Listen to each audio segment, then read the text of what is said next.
Hey, it's your old pal Lucid Stew again, and we are back in the dev diary for the Dreams game I'm currently working on, Fear the Dark. Last time I talked about my general idea of what this game will become and the general concept, but now that I have that established, in the next few videos I want to take you from the start of my process to the present, so I can update you as I go. As stated, this game is being made in Dreams for PS4. This is a game or program, whatever you want to call it, that takes all the various tools that a person might need to create a game and tightly integrates them into one package on the PS4. Dreams has some great features most people might be surprised about, like the sculpting tools, the fully featured digital audio workstation, and support for edit and play in VR. I don't want to turn this into a Dreams commercial, but on some level Dreams, which is $40, can facilitate the same things that professional engines and half a dozen programs of various expense do. And even to get you going in VR, you're looking at about $500 in hardware, as opposed to at least 2 or 3 times that if you were endeavoring to do the same thing on PC. So by price point alone, Dreams' barrier to entry is lower, and the Dreams UI is more aimed at console audience, so it's much easier to use in my experience. As a trade-off, it won't do everything you need it to do, but it will do most things, and it doesn't feel technical and cold like the interfaces of Unity or Unreal Engine, for instance. When you use those things, it feels like using an industrial tool. When you use Dreams, it feels more like art supplies, and this helps with creative flow. And that comes to the point of how this project got started and what I think the real benefit of programs like Dreams mean to game creation beyond just putting the tools in more people's hands.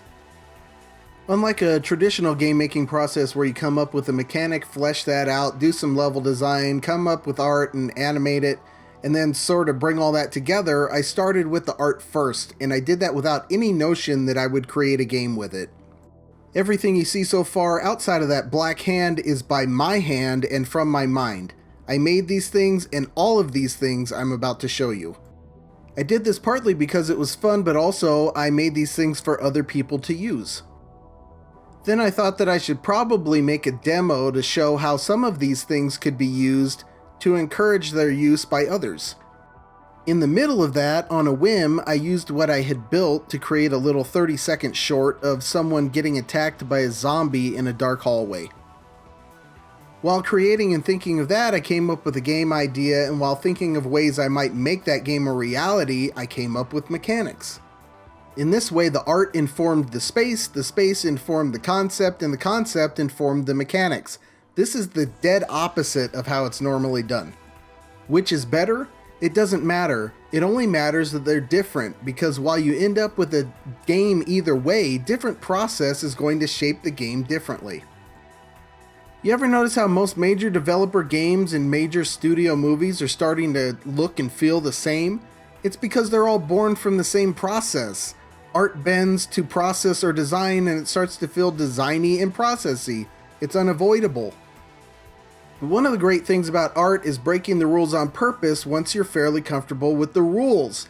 With Dreams, we can break rules all we want. If we try to do it in a meaningful, informed way, there's just a small chance we might produce something interesting that feels fresh. So let's look at the asset collection that started it all, Abandoned Industrial Mark II. Abandoned Industrial Mark II is a collection of 150 sculpts and gameplay elements in an old rusty style aiming at the horror genre, or any scene that requires an abandoned industrial area that's about 50 to 100 years old. I made this with the objective of being able to deploy them with a first-person camera, and they are in a mostly realistic style. Thermometer cost is quite low. There are about 85 unique elements in this set, and if you put all of them in the same scene, they would consume just over 50% graphics thermo. This means you can utilize the entire set in a single scene and still have plenty of room to add other stuff. Most importantly, the set allows you to cover just about anything you could do with the theme, and still affords room for lots of different character models. The main collection contains 44 sculptures and 3 sub-collections.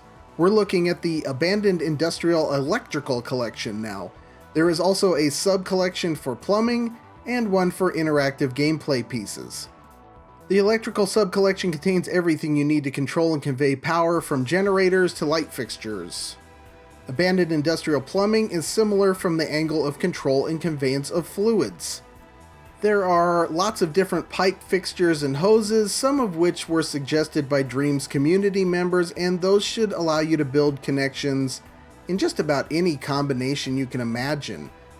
Quick shout out to Dreams user Donut Mutt, who I know is currently using this set to make a game for the current Dreams Game Jam theme, Connections.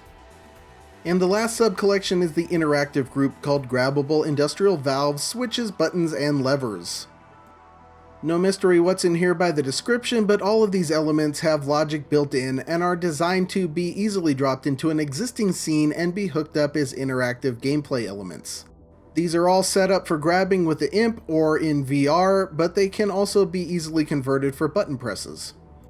The logic is set up and labeled to be easily understood and used. For instance, this switch has 3 clearly labeled outputs, and you simply wire that up like you would any gadget based on what you want the state of the switch to accomplish. So here the outputs are off, on, and then position, which also allows the switch to be treated like a dimmer. Super simple, looks decent up close, and VR compatible. That's the basic idea behind the entire set. And we're not just talking about switches, I have buttons, levers, joysticks, valves, and even 2-stage devices like this toggle switch with cover.